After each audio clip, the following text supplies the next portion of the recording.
The forgotten farm pond. I hadn't set foot here in over a decade. Tucked away in the heart of Somerset, this little pool held memories of simpler days and surprise catches. But what still lived beneath the surface? It was time to find out. Yes. Oh, wow.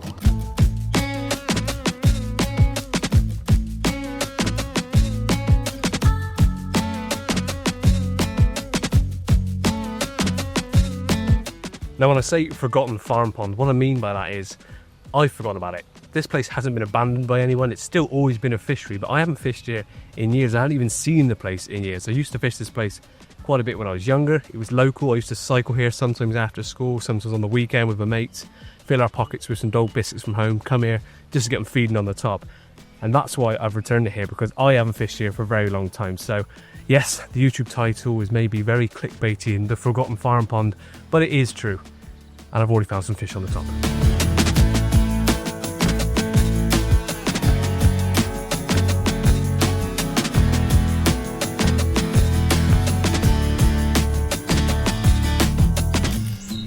Here we go. Ooh, some fish right there. That's a nice common. The difficulty here is that there's so much stuff floating on the surface.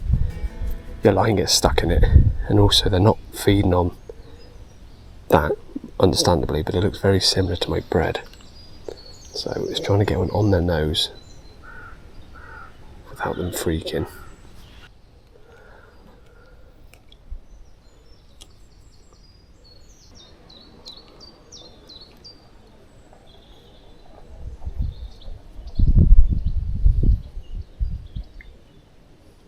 It's on his nose. Go on. Go on. Yes. Yes. Oh.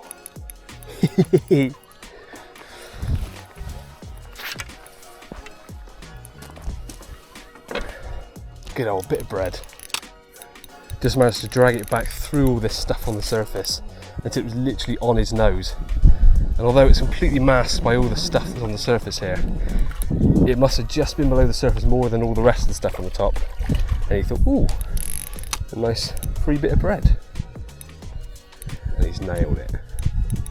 Oh, so much fun on the surface rod.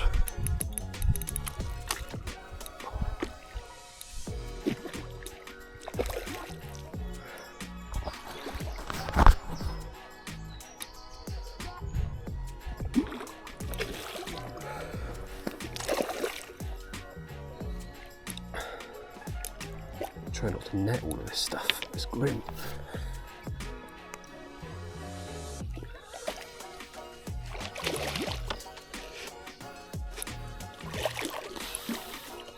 There he is.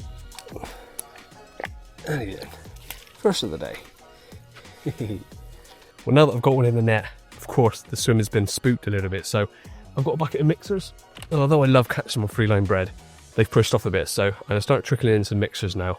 Let that fish rest for a few minutes, and hopefully they'll start feeding on the mixers, and by the time I'm ready to fish again, they'll be up for taking something else. But what a start. Fishing for all of 3 minutes, and I already got one in the net. And there we go, the result of 5 minutes fishing. Now this came when I just teased a bit of bread into a load of the floating fluff that's on the surface. I couldn't really see the fish other than a little shape, and the bread that I had on must have been sinking just a little bit lower than all the fluff on the surface for it to realise, oh, that's a bit of food, that is. Sure enough, a load of the fluff went in as well with the bread, and there we are, the result of a few minutes fishing. Not the biggest, it's been around the block a few times, but it's a start. And by putting out the mixers before I filmed this fish and letting him rest, they're already troughing out there. So I think we're with a good shout and having a few more of these beautiful little farm pond fish.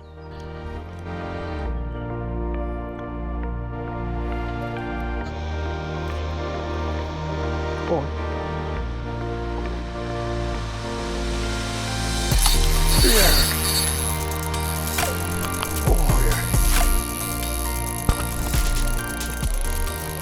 Oh, he's not happy. Oh, he's not happy. What have I hooked?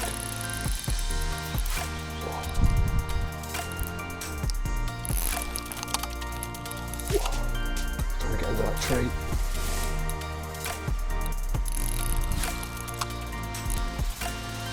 Come on, get out from under there. Is he away from the tree? No, not quite yet. Oh, come on.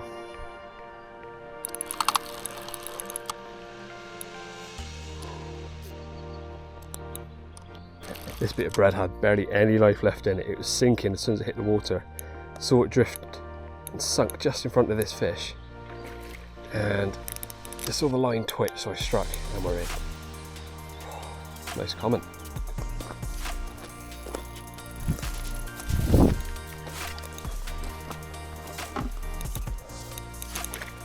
Oh, he wrapped himself around the line. Come on.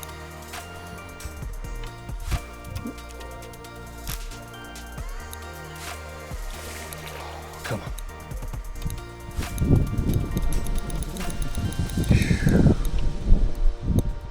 I love surface fishing. Free line method is just the best. Beautiful common.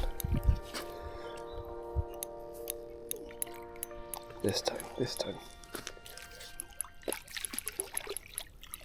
Gotcha. Beautiful common.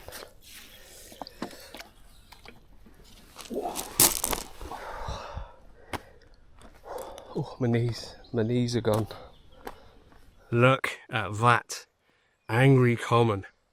Now this one I couldn't actually see take the bread. The bread was sinking when it was landed on the water. I was hanging onto the same little piece for like third or fourth cast.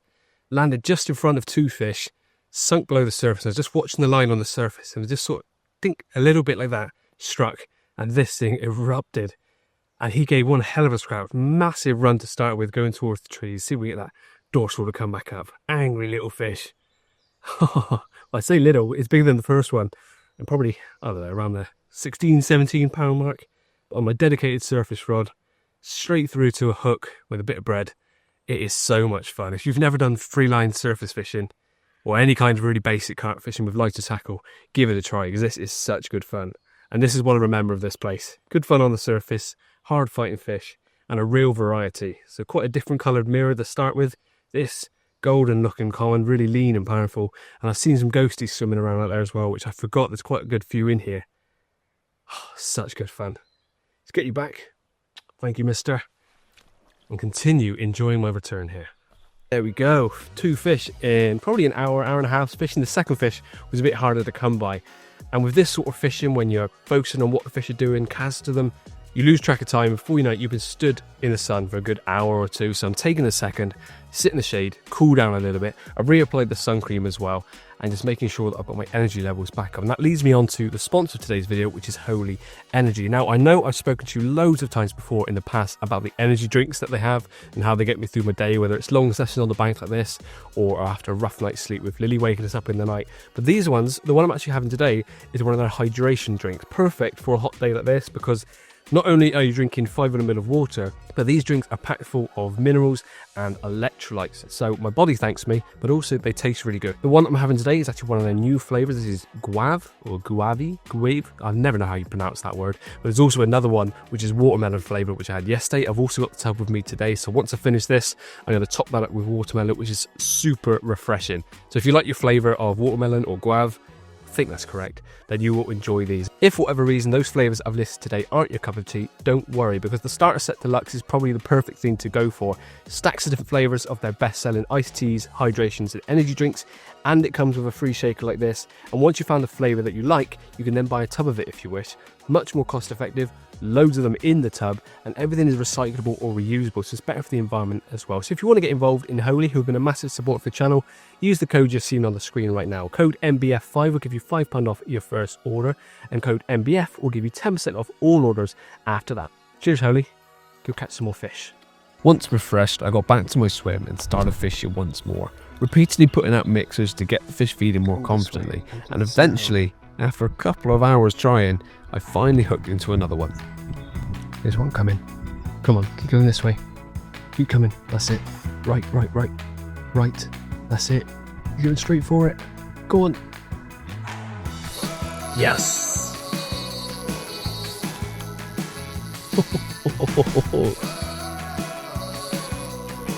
Oh. Straight for that tree again.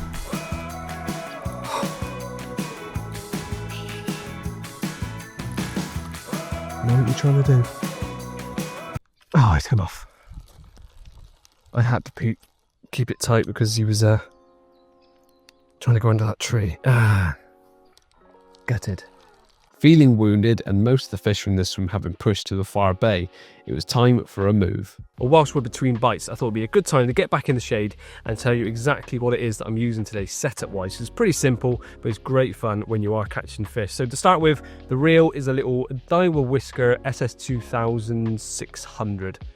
It's a small lightweight reel, so it's not the best oscillation for distance and nothing like that. It's just a lightweight reel, and that's loaded up with some dedicated surface line. That's then mounted to one of my dedicated surface fishing rods. Now this is a Daiwa Longbow Floater Special X45 DF. I'm not going to go into the ins and outs of the make of this like I used to in my old job, but what I am going to tell you is that this is a dedicated rod for floater fishing. Now what I mean by that is that you're typically using lighter hook lengths, lighter lines, and you want a rod that's going to be a bit more forgiving on the hook hold, because if you're using smaller hooks and lighter line, you don't want a really stiff rod that's not going to be able to cushion those lunges that the carp take. So this gives you a better chance of landing the fish on those lighter hooks and hook lengths and things like that. That's then spooled up with dedicated floater line. I think there's actually, it's either 12 or 15 pound floater line, so it's quite heavy duty.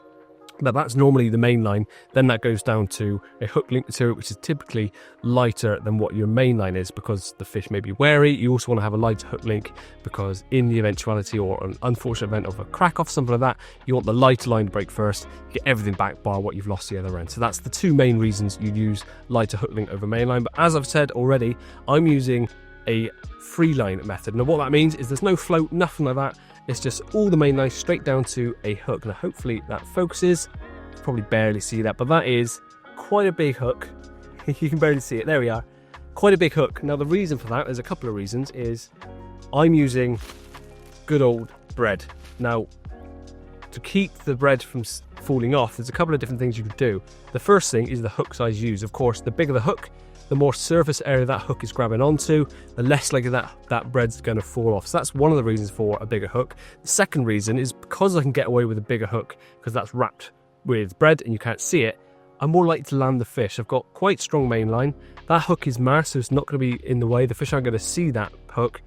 And then once I've hooked the fish, it's more likely I'm going to land it because I've got a better hook hold. That's in theory anyway. Now how you put the bread onto your hook is completely up to you, and of course there's two main bits to a bit of bread: the crust and the much softer white. I find white bread tends to work better because it stays softer for longer. It's quite easy to work with, but the crust, you'll find if I break a bit of that off, will stay on the hook much longer, is much more durable because you have that crusty bit. So if I get a bit like that, hopefully it focuses, come on, I then fold the crust in half like so. Then I get my hook and pass it through the entire thing. Now I have used hooks as big as a size 4, maybe size 2. I think this is a size 6 maybe today.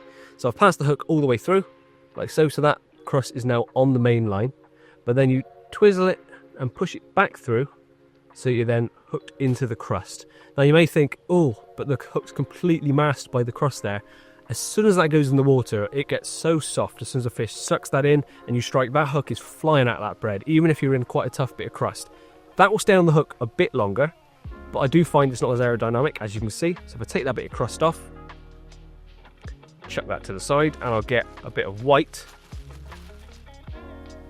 So take the crust off.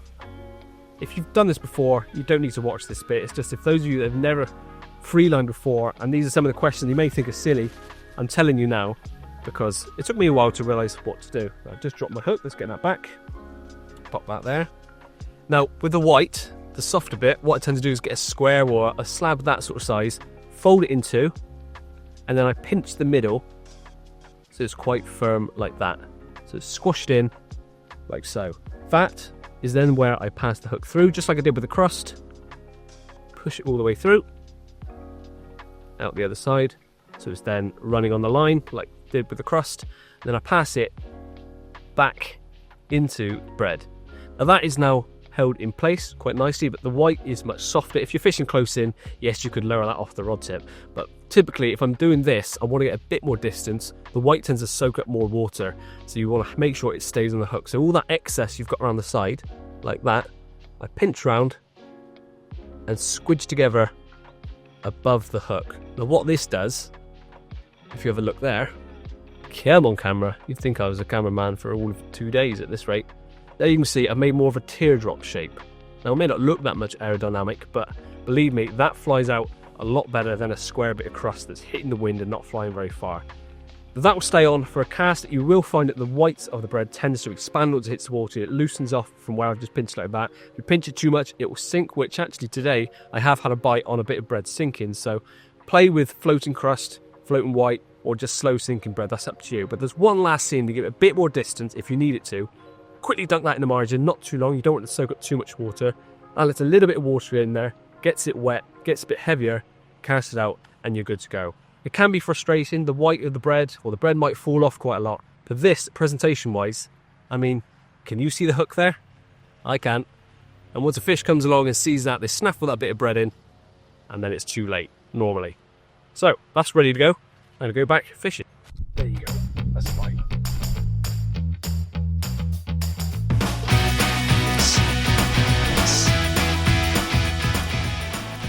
Ooh, he's going to go. No, not another tree. Not another tree. I cannot stop it. I don't want to lose another one. Oh, he's come off. Oh.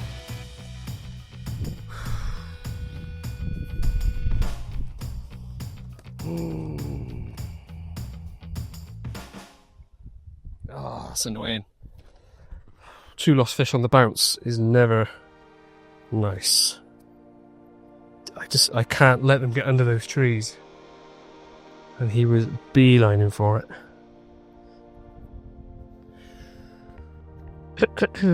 Yeah, what was I saying about hook holds? Anyway, on to the next one.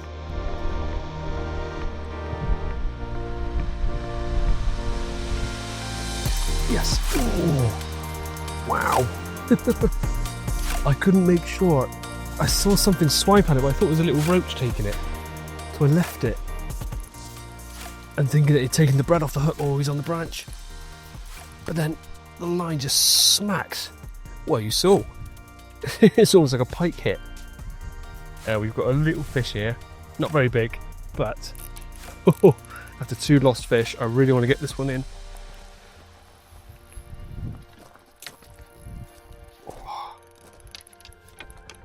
Oh, just let that bread. Just let that bread drift all the way down to the right into this little bay, under the tree, where I could barely even see the fish. I could hear the fish taking the odd mixer or a bit of bread that's drifted under there, under the cover of the branches, thinking they're safe.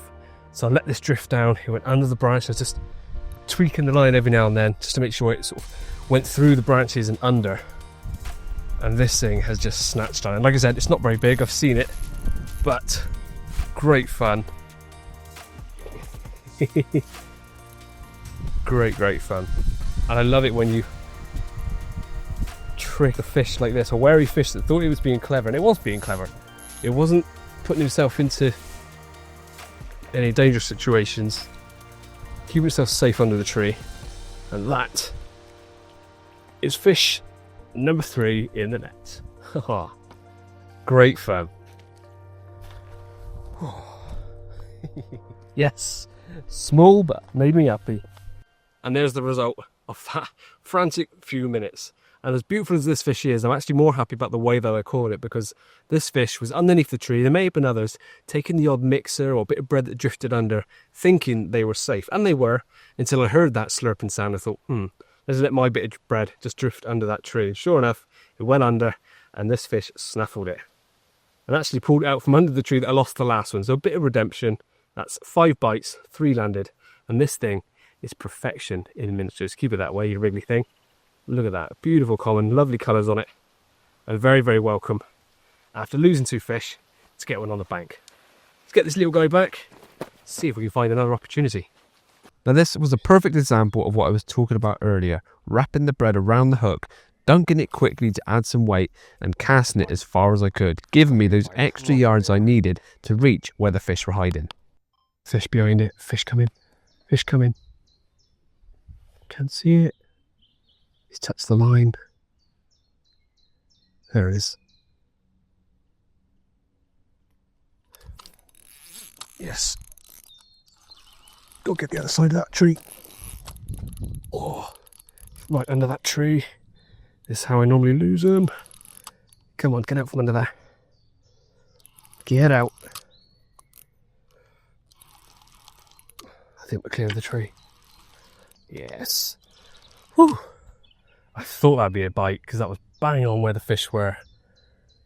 It's a tiny little common, smaller than the last one. Hey. Fish number 4. There you are, very angry little common, very much ready to go back. Ooh, there you go. Oh, thank you for getting me soaked. Just like in the first swim, after 3 bites with 2 landed, all the commotion had pushed any remaining fish back out of the bay. Thankfully, back into my original spot. Yes. It's going to be a bite. Going to get a bite here. I'm going to get a bite. Next bit bread's mine. Here we go. Here we go. Here we go. Go on. Yes!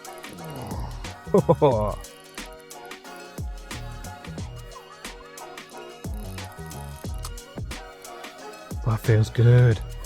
So there were some fish. As you can see, the shadow line, they just would not come out of there. They're just waiting for the food to come to them. They didn't need to move, with the wind slowly pushing the bait round. But the issue I've got is overhanging tree line, and you can't cast bread very far or easily. So I was having to cast down the tree line and let the wind just drift it in. This is the second time of doing that. And it just got to the shadow line, and actually the one fish that was there had clearly been joined by a few others. It's quite a dark common, this one. And this one took it. So grab the net.